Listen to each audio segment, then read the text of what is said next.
Di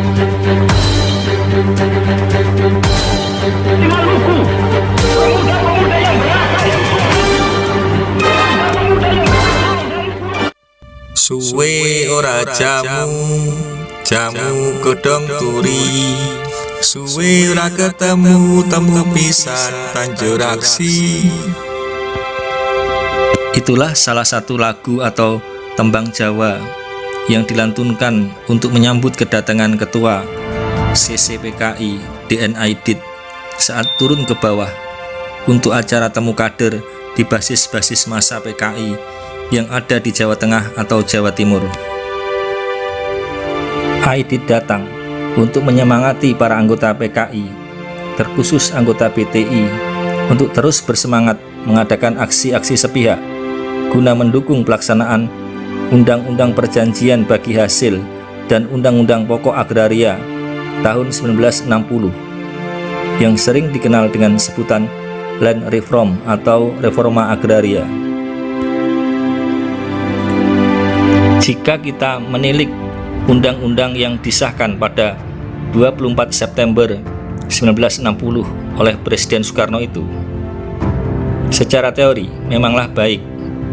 Dalam Undang-Undang Pokok Agraria Nomor 5 Tahun 1960 ditegaskan bahwa penguasaan dan pemanfaatan atas tanah, air, dan udara harus dilakukan berdasarkan asas keadilan dan kemakmuran bagi pembangunan masyarakat adil dan makmur.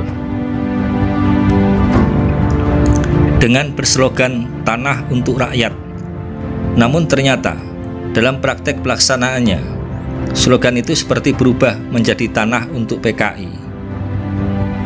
Mengapa demikian? Karena dengan berdalih pelaksanaan Undang-Undang Pokok Agraria dan Undang-Undang Perjanjian Bagi Hasil itu, PKI melalui organisasi massanya seperti Barisan Tani Indonesia, Pemuda Rakyat, dan Gerwani, mereka mengartikan secara radikal dengan menuntut agar tanah dibagi-bagikan segera pada rakyat.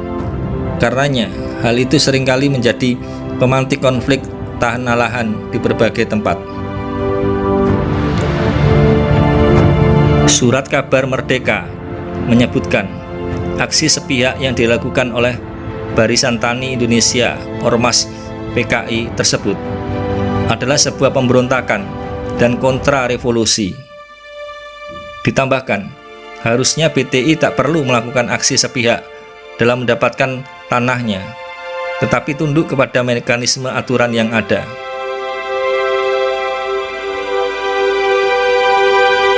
Menanggapi tuduhan itu, PKI melalui Harian Rakyat dan Suara Tani menjawab, selain dengan karikatur yang menuding bahwa Harian Merdeka lebih senang jika melihat nasib petani terus dihisap oleh para tuan tanah, PKI juga mengutip kata-kata pemimpin besar revolusi Presiden Soekarno.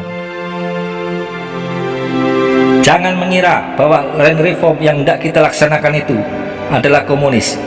Hak milik atas tanah masih kita akui. Ini bukan komunis.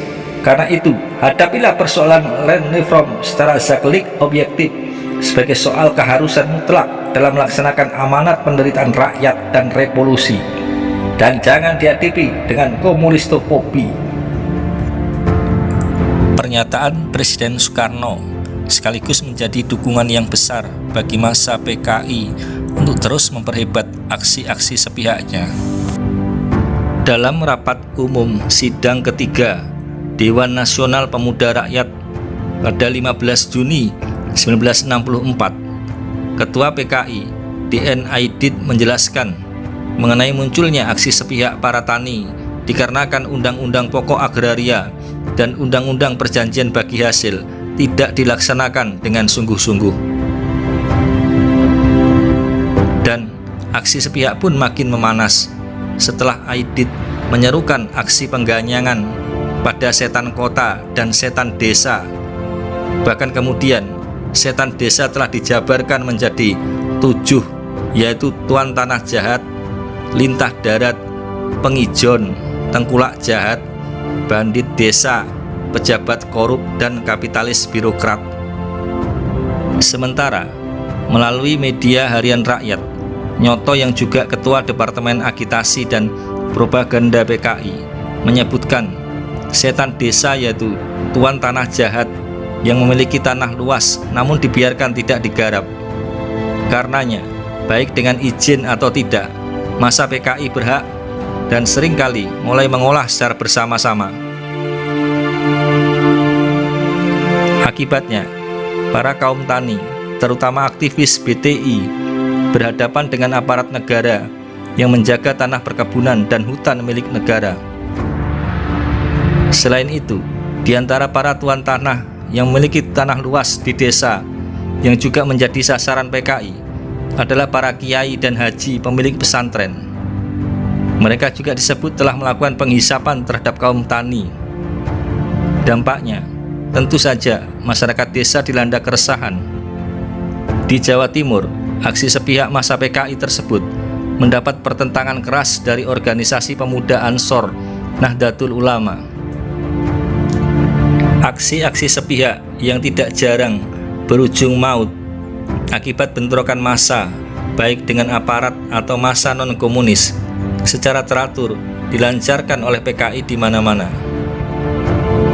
Dalam catatan yang dikutip Warta Publika, setidaknya antara lain di Jawa terjadi peristiwa Jengkol pada November 1961, peristiwa Indramayu Oktober 1964, peristiwa Boyolali pada November 1964, Kanigoro, peristiwa Tanjung Morowa pada 1953, peristiwa Bandar Betsi di Sumatera Utara pada Mei 1965, dan lain-lainnya.